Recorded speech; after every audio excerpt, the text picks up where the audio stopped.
ليلة صافية رائعة، جو كورة اليوم، جو كورة يا جماعة. لو كنت مكان لاعبين راح أسجل هاتريك في مباراة اليوم. كل شيء جاهز لمتابعة ممتعة. أوه يا إلهي على هذه الأجواء الجميلة. منتظر كرة قدم ممتعة اليوم، ننتظر أن نشاهد عمل رائع من اللاعبين، يكون فيها أهداف، فيها متعة، فيها إثارة، فيها مستوى عالي، فيها كورة. هذه هي متعة كرة القدم، الأجواء المشتعلة في المدرجات. كل شخص يتمنى أن يكون من بين هؤلاء المشجعين، أن يكون جزء من هذا الجنون. أين أنتم؟ لماذا لم تحضروا لتعيشوا هذه الأجواء؟ أوه، شيء غير عادي يا جماعة مع النشيد الوطني البرازيلي.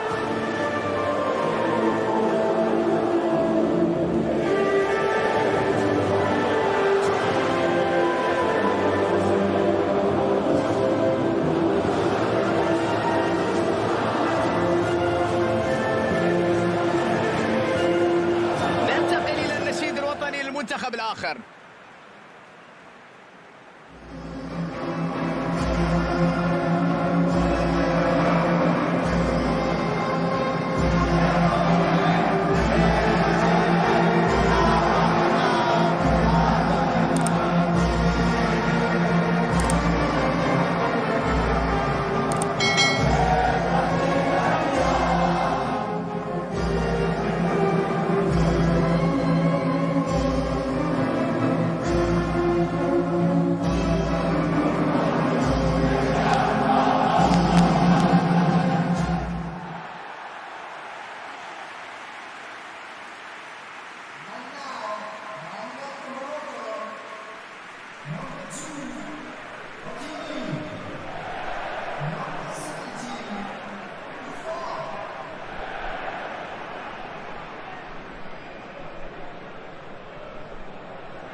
بداية أحداث اللقاء. مزروعي، حكيمي، سايس، برونو جيماريش، نيمار، دانييلو. استلام جميل الكرة، مرت الكرة بشكل جميل. شوف المتعة والفن والإمتاع بالكرة. نيمار، برونو جيماريش،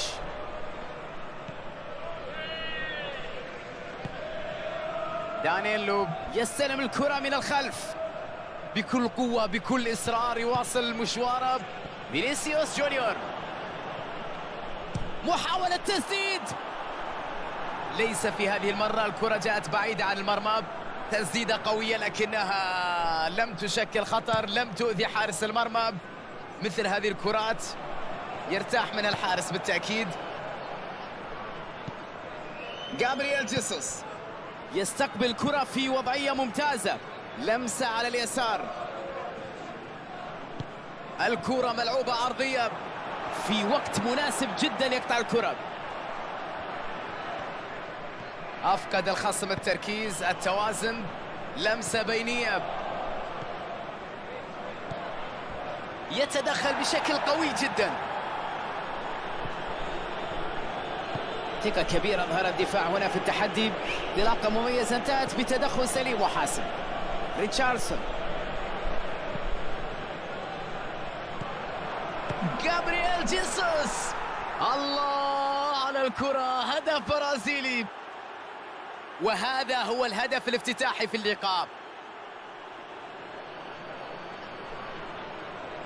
تلك هي فائدة التدريبات على دقة التسديد. حارس مين يا عم ممكن يصد هذه الكرة؟ هذه طريقها إلى المرمى مفتوح.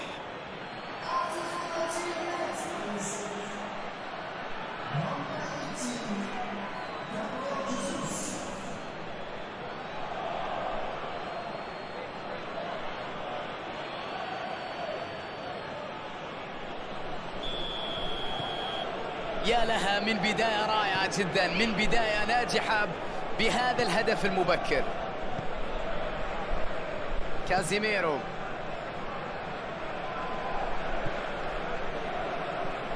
هنا هجمة في الأخير انهارت بسبب رعونة عند المهاجمين. يلعبها على اليمين، قد تكون هذه فرصتهم.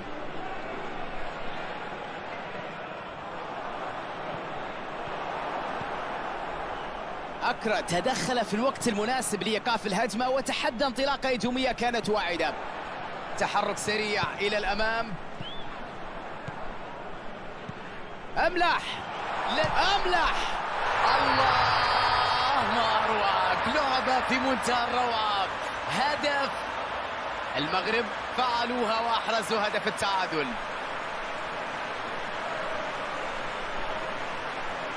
الكرة توضع في أفضل مكان.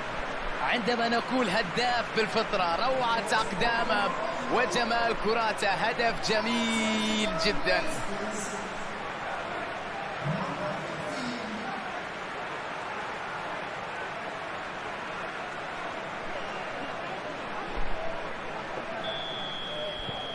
يواصلون المباراة بعد أن تعادل الفريقان.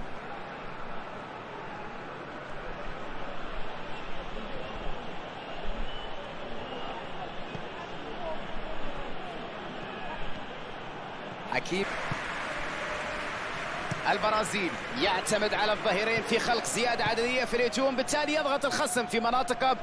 خطة تحتاج إلى ظهيرين عصريين بإمكانيات بدنية وفنية عالية، بمهارات عالية حتى جابرييل جيسوس. كرة أخرى تضيع، أي سوء حظ يلازمهم اليوم. كرة من جهة اليمين، أملح إلى خارج أرضية الملعب، تحولت إلى رمية تماس. كازيميرو،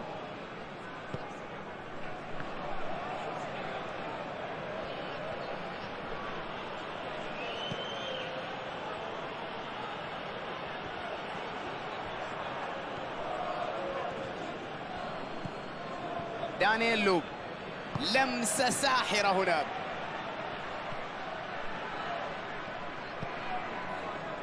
مرابط،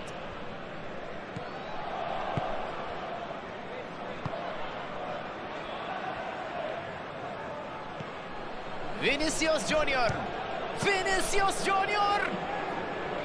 لحسن حظه لم ينجح المهاجم في استغلال الفرصة.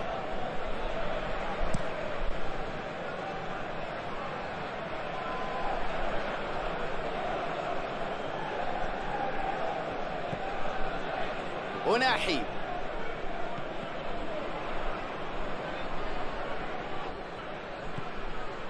الآن فرصتهم للمرتدة.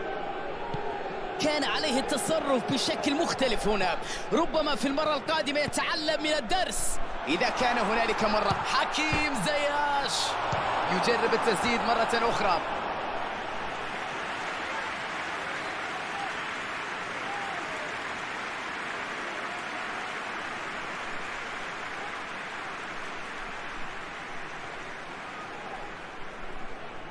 الركنية الأولى في المباراة. كرة رأسية، يا إلهي، كرة كانت قريبة جدا. نصيري كانت أمام فرصة حقيقية وكان عليه أن يستغلها بشكل أفضل مما شاهدناه.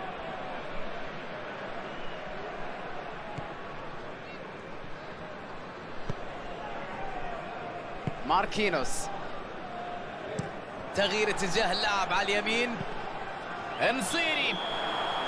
نصيري في موقع التسلل.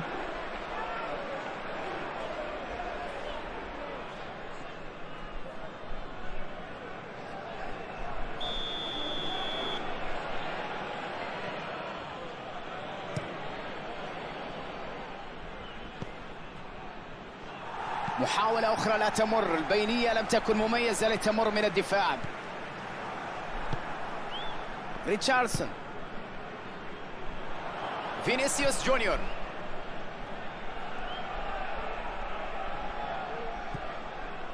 برونو غيماريش، عالية يلعبها بينية.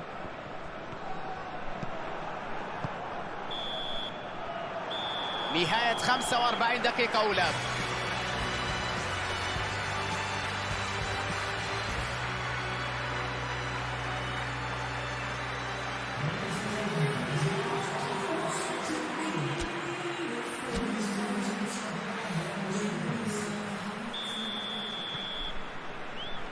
ها هي ركلة البداية للشوط الثاني من المباراة.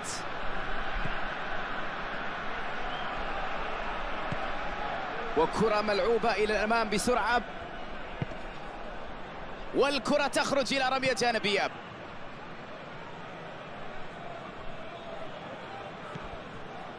إيدير ميليتاو، نايمار، هذه لعبة خطيرة هنا.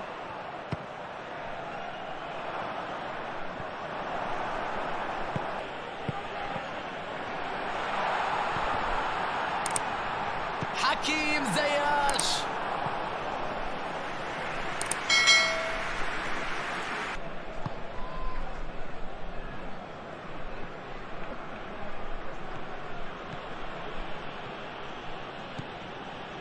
أليكس تيليز يمر. كان واضح أنه عازم على الاستمرار في الأمام لولا التدخل الدفاعي اللي حرمه من الكرة. وصلت إليه، يلعبها على اليمين. صافرة من حكم المباراة، هذه كرة غير شرعية بداعي تسلل.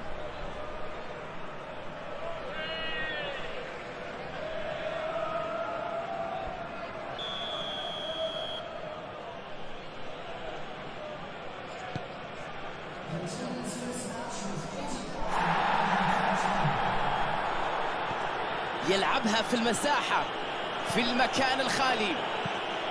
بوفال، ربما لو مرت لكانت خطيرة. دفاع رائع اليوم. كرة طويلة للأمام،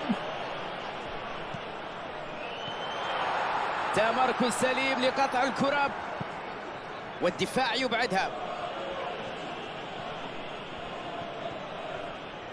يلعبها طويلة، انطلاق الآن من المدافع. بوفال، كرة عرضية، أليسون يوقف الكرة.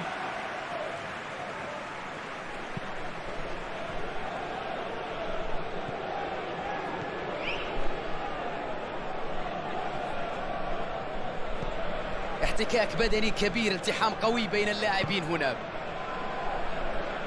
حصلوا على رمية جانبية. البرازيل يحاول إيجاد حل، تغيير على أمل تحسين وضعيته في المباراة.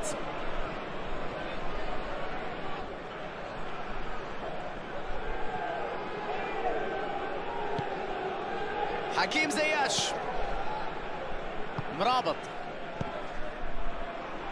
عمل بريسنج ونجح في استعادة الكرة.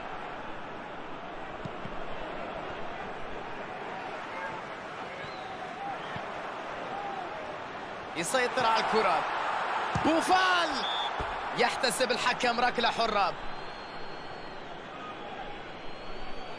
أظن أن الحكم سيكتفي ببعض الكلمات.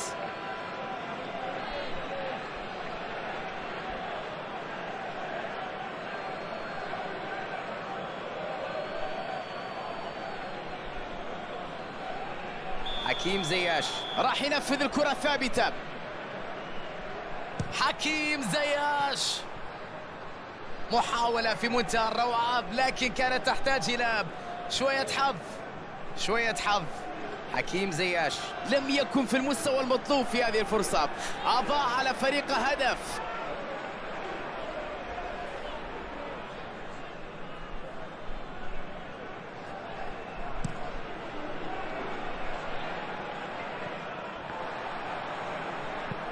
يلعبها طولية.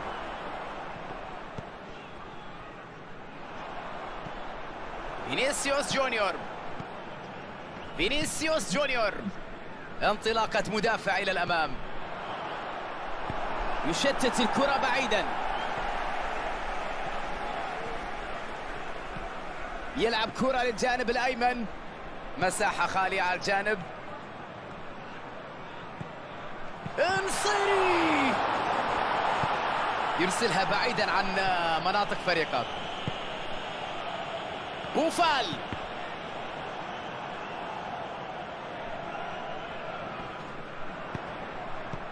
قراءة ممتازة من الدفاع. يستعيد الكرة بسرعة، يلعب كرة على اليسار،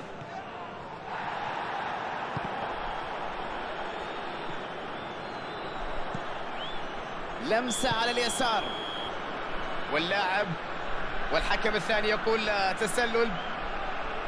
واضح التركيز والعزم على تحقيق الفوز في هذه المباراة، أمر لا نشاهده كثيرا من فرق ترضى بالتعادل في الدقائق الأخيرة.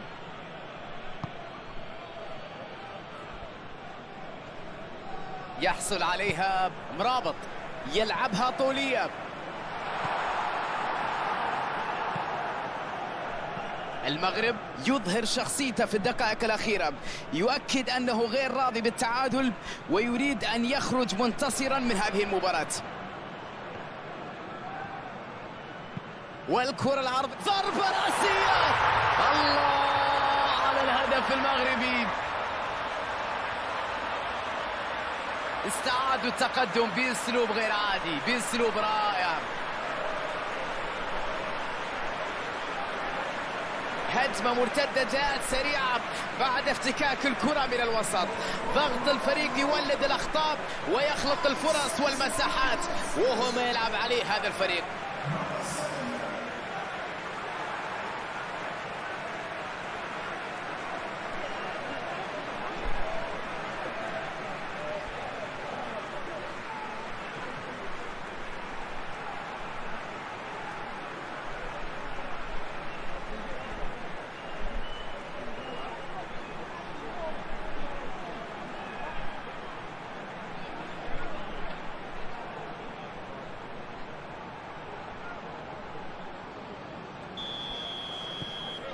متفوقون بفارق هدف وحيد. ماركينوس، أناحي يمد قدمه ويحصل على الكرة، يلعبها لمنطقة الخطر. المغرب أكيد يرغبون في تعزيز التقدم وعدم التراجع والدفاع فقط. هدف آخر راح يخلي الفريق يلعب بأريحية أكبر، ولهذا رأينا هذه الفرصة.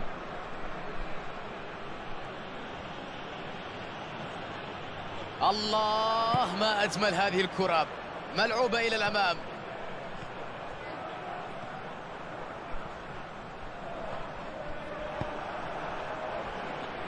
وينجح في استعادة الكرة سريعا. حلول كثيرة كانت متاحة في هذه اللعبة، لقد كان بالإمكان. أكرد على تنفيذ الخطأ.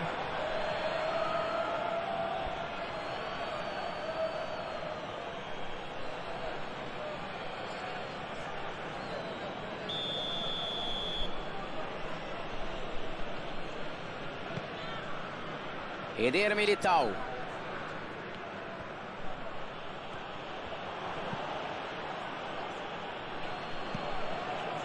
البرازيل عليه استغلال هذه الفرصة لإدراك التعادل، لأن المباراة دخلت في الوقت الحساس، الدقائق الأخيرة.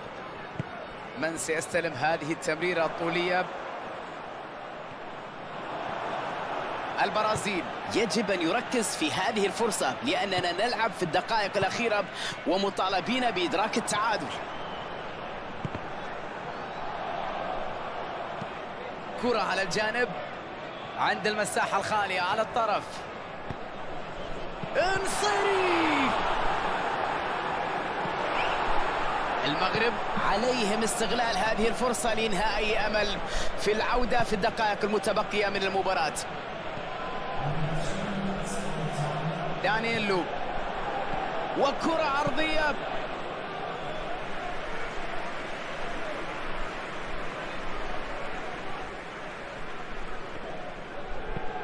يلعب كرة على اليسار.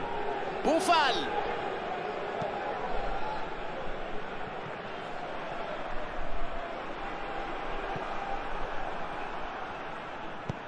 ينجح الدفاع في إبعادها.